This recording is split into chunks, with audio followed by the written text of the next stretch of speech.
आजम खान साहब यहां नहीं रहे, इस सदन के सदस्य हैं। लक्षद्वीप के फैजल साहब थे, उनका कोई केस चल रहा था, उसमें कन्विक्शन हो गया, आप वो सदस्य नहीं रहे। और सबसे गंभीर बात जो मैं कहने जा रहा हूं, आज ही जिस तरीके से कानून मंत्रालय कोर्ट को धमका रहा है और जिस तरीके से जुडिशरी में अभी प्रेशर बना करके आज मद्रास हाई कोर्ट में कोई शपथ हुई, कहां जा रहे हो? जब देश का बंटवारा हो रहा था, इस देश के अंदर 20 करोड़ से ज्यादा अकलियत के लोग हैं और खासतौर से मुस्लिम माइनॉरिटीज हैं, आप कैसे ट्रीटमेंट करना चाहते हो? मैं सभापति महोदय, मैं अपनी बात खत्म करूंगा। सभापति महोदय, आपने देखा पिछले दिनों किस तरीके का ट्रेंड इस देश में चल रहा है। आप अपनी पार्टी में आपका सपना, आप कहते हैं कि कांग्रेस मुक्त भारत, कांग्रेस ने गलतियां की थी इसलिए जनता ने हरा दिया। कांग्रेस अगर अच्छा करेगी, अब उनके नेता निकले भारत जोड़ो करने में, जनता हो सकता है फिर आशीर्वाद देते, मैं उसमें नहीं पढ़ना चाहता। लेकिन आपका असली सपना कांग्रेस मुक्त भारत नहीं, आपका असली सपना विपक्ष मुक्त भारत और मुस्लिम मुक्त विधायिका, ये आपने अपने अंदर कर लिया है। ये यहां भी हो रहा है। सभापति महोदय, मैं 2019 में चुन के आया अमरोहा से, मेरे साथ यहां 2 कुलीग बैठते थे, एक रामपुर रिप्रेजेंट करते थे, एक लक्षद्वीप रिप्रेजेंट करते थे। समाप्त मैं समाप्त क्यों आ रहा हूं? मैं वहीं आ रहा हूं कि किस तरीके से लेजिस्लेचर में इस देश के अकलियतों को, खासतौर से मुस्लिम माइनॉरिटीज को डिनाई किया जाए। तो कोई केस हुआ, चुनाव का केस हुआ, उसमें बहुत स्पीड से कन्विक्शन करा दिया। आजम खान साहब यहां नहीं रहे, इस सदन के सदस्य हैं।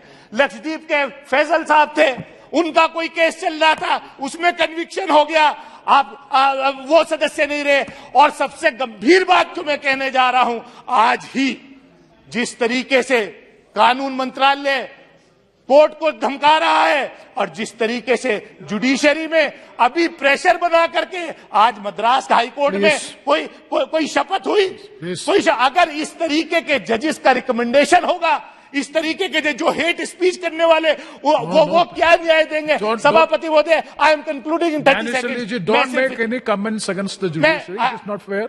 That will be looked into. I am not taking any name. No, pressurizing the judiciary cannot be. Sir, I am not taking any name. I am just saying कि अगर इस तरीके के लोग होंगे तो क्या न्याय की उम्मीद करेंगे?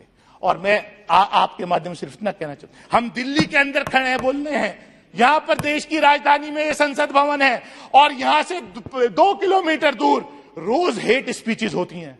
रोज जो है इस देश में के अकलियतों को काट दो, इस देश के उनको मार दो, ये हो क्या रहा है? अभी 2 दिन पहले एक तथाकथित साधु ने, मैं साधु नहीं कहूंगा क्योंकि साधु जो होता है वो तो बहुत ही दयालु होता है, साधु नहीं कहूंगा, तथाकथित साधु, सो कॉल्ड साधु जो है वो सरेआम कह रहा है कि मैं 83 साल का हूं, मैंने 80 मर्डर किए हैं। लेकिन आपने, दिल्ली पुलिस ने आज तक कोई अरेस्टिंग नहीं की, उल्टा जो मीडिया उसको दिखाने की कोशिश कर रहा है उसको नोटिस भेज दिया आपने। आप करना क्या चाहते हैं? वे अनडिक्लेयर्ड इमरजेंसी इस देश में आपने लागू कर रखी है। सभापति महोदय, मैं ज्यादा कुछ ना कहते हुए मैं आपके माध्यम से सिर्फ यही कहूंगा कि देखिए, ये देश सबका है, ये देश मिली जुली संस्कृति का देश है। इस देश का ताना बाना सब लोगों ने, हिंदू, मुस्लिम, सिख, ईसाई, बौद्ध, जैन, पारसी, सब ने मिलजुल करके इस देश का ताना बाना बुना है। इस देश के ताने बाने को मत तोड़िए, खुदा के वास्ते मैं हाथ जोड़ करके अपील करता हूं लोगों को, आप इस तरीके से टेरराइज मत कीजिए। एक इतनी बड़े सेक्शन को आप 2nd ग्रेड सिटीजन नहीं बना सकते। हमारे पुरखों ने कुर्बानियां दी है इस देश की आजादी की लड़ने के लिए, हमारे पुरखों ने इस देश को आजाद कराया है। आप लोगों का इतिहास कहीं नहीं था, आप सिर्फ इतिहास बदलने का काम कर रहे हैं। आप मुगल घाट का नाम बदलोगे, आप किसी बिल्डिंग का नाम बदलोगे, आप किसी सड़क का नाम बदलोगे, क्योंकि आपका अपना कोई इतिहास नहीं है, इसलिए आप दूसरों के इतिहास को भी बर्दाश्त नहीं करना चाहते। मैं इन्हीं शब्दों के साथ एक बार फिर